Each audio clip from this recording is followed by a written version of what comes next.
Récemment, j'ai eu l'occasion de refaire un shooting avec un modèle que je connais depuis plusieurs années, Noémie. Et à cette occasion, Noémie a réalisé une vidéo backstage pour illustrer notre shooting. Alors je te parle de ça aujourd'hui parce que c'est vrai que les vidéos backstage, c'est quelque chose de très efficace pour te faire connaître, pour donner envie aux gens qui vont visionner la vidéo de te contacter pour te proposer leur service.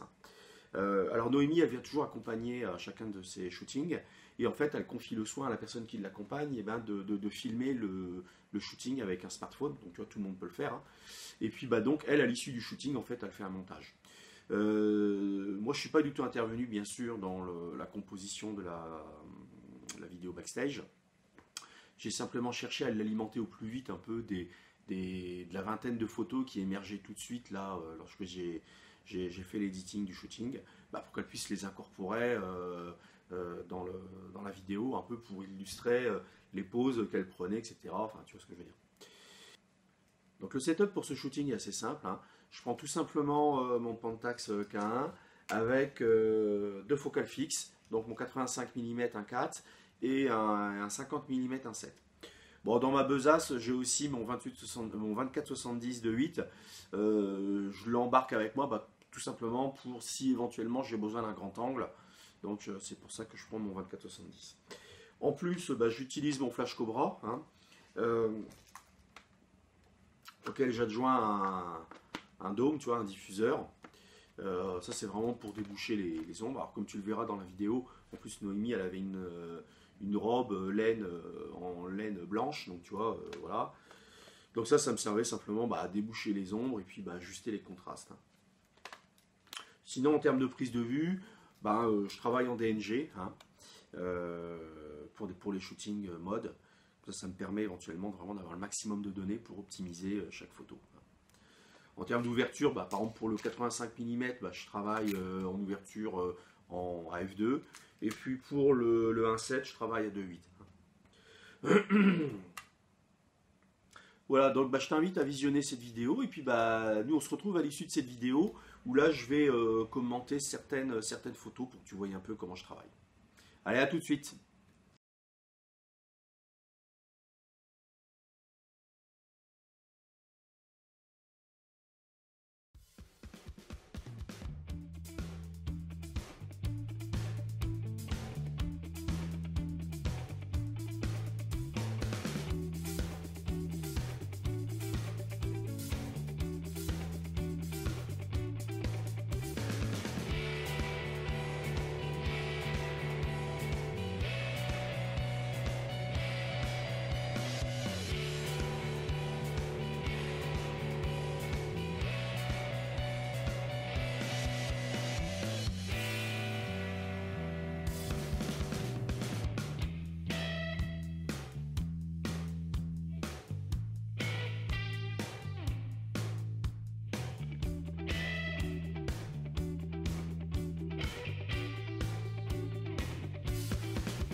Alors j'espère que cette vidéo aura été instructive pour toi.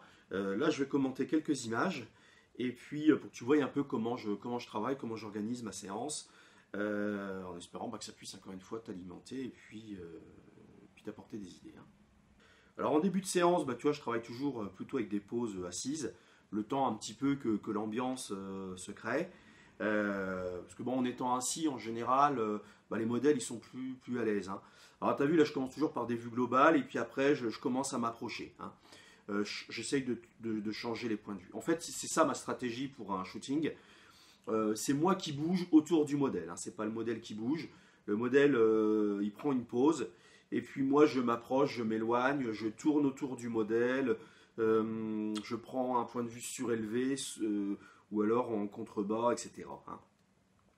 Alors bien sûr, au fur et à mesure des shootings, tu prends l'habitude de jouer aussi avec tout ce que tu peux voir en arrière-plan, hein, c'est-à-dire les couleurs, etc. Bon, là, on a eu la bonne surprise lors de ce shooting de voir que les arbres étaient encore feuillus. Hein. Donc toi, ça ajoute une super couleur, je trouve. Et puis voilà, quoi. Donc là, tu peux voir les différentes poses que je vais prendre à Noémie. Alors toujours pareil, hein, en appui, debout, assis au sol. Souvent, en général, je donne comme indication au modèle de regarder à droite, à gauche, garder la tête orientée vers la gauche et de me regarder, etc. Tu vois, je joue sur les directions de regard. Bon, en ce qui concerne les accessoires, moi je joue avec le minimum d'accessoires.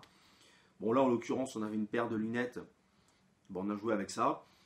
J'ai aussi apporté un petit peu une petite touche de couleur là avec le bracelet doré là, hein, que je prends à chaque shooting parce que des fois ça c'est un truc tout con, mais tu vois, ça apporte toujours un petit peu de couleur. Alors là, tu as vu là précédemment, là, Noémie était debout. Donc tu as vu, j'ai fait un super gros plan, un très gros plan, un plan moyen et un plan entier. Hein.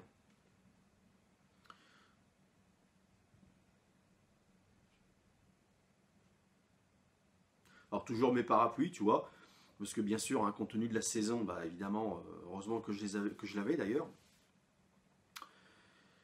Donc tu vois, toujours la même chose, Noémie qui prend appui sur quelque chose. Bon ce genre de pose, soit on appuie sur quelque chose pour faire des gros plans, tout ça, ou des plans moyens, ça marche toujours. Hein. Alors, à force de faire des shootings en extérieur, c'est vrai que tu sais au fur et à mesure du temps comment jouer avec le mobilier urbain. Et puis voilà quoi. Donc tu vois, en ce qui concerne la tenue de Noémie, tu as vu, on a joué simplement avec sa veste en cuir rouge, hein, c'est-à-dire elle l'enlève, elle la met, etc. Elle avait l'idée d'embarquer une deuxième tenue, chose qu'habituellement je ne fais pas en fait. Hein. En général, je travaille toujours avec une seule tenue, hein, je ne m'encombre pas de différentes tenues. Et puis je te dis, on joue surtout sur la modularité avec des accessoires type chapeau, veste, ou ce genre de choses. Bon là, elle avait pris une deuxième tenue, puis finalement, c'était très bien. Parce que tu vois, en fin de compte, on a fait 2 shootings en un. Et puis à un endroit, là, il y avait un mur en dalle de béton. Et puis ça collait vachement avec la couleur du pull. Là, comme le jour commençait à baisser, hein, je me suis mis sur un pont en fait qui enjambe un canal. Donc ça, le shooting s'est fait à Reims. Hein. Et je sais qu'à cet endroit-là, il y a toujours une super lumière. Tu vois, d'où encore une fois de bien connaître les spots où tu travailles. Et malgré que le jour commençait à tomber, en fin de compte, jusqu'au bout, on a pu faire de la photo, parce que à cet endroit-là, voilà, il n'y a pas d'ombre portée, il n'y a rien.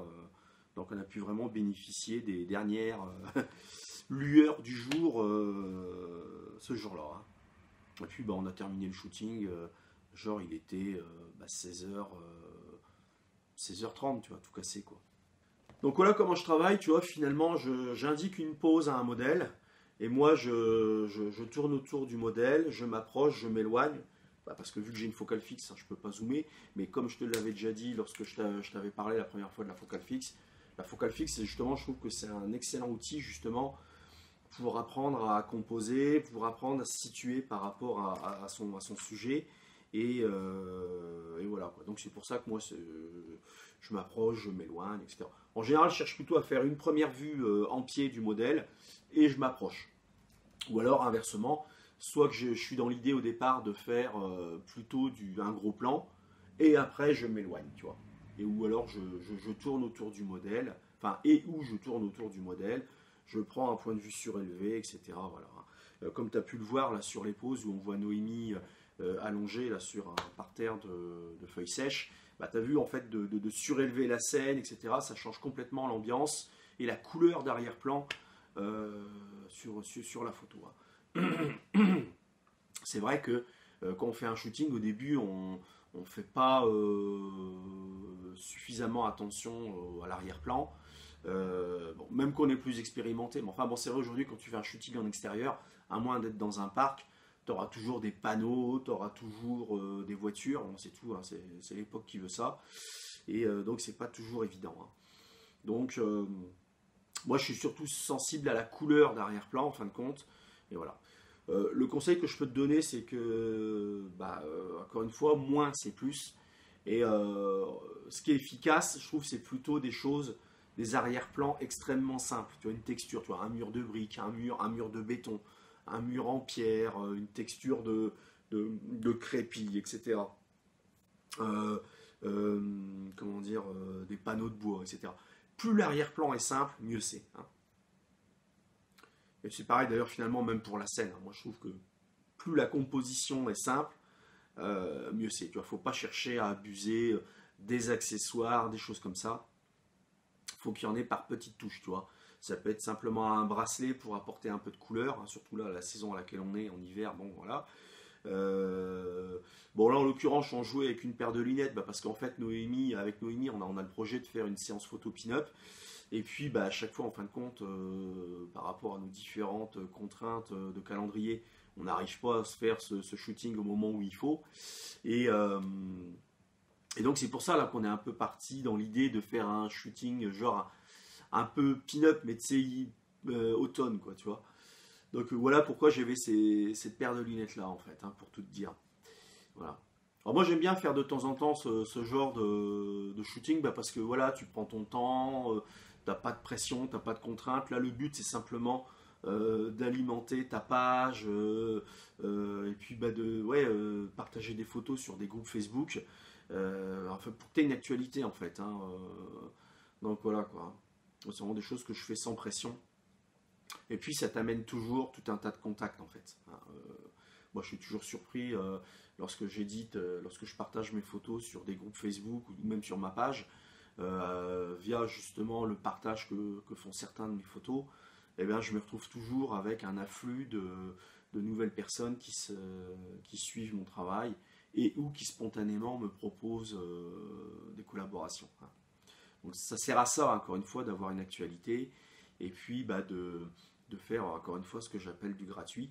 C'est-à-dire ça t'alimente, puis c'est l'occasion pour toi de faire des séances photos sans pression et où tu te fais exclusivement plaisir. Hein. Tu peux vraiment exprimer ce que toi tu veux comme tu le chantes. Et puis, encore une fois, ça te sert de publicité parce que le fruit de ce shooting, tu le partages. Et puis, ce partage te ramène du monde.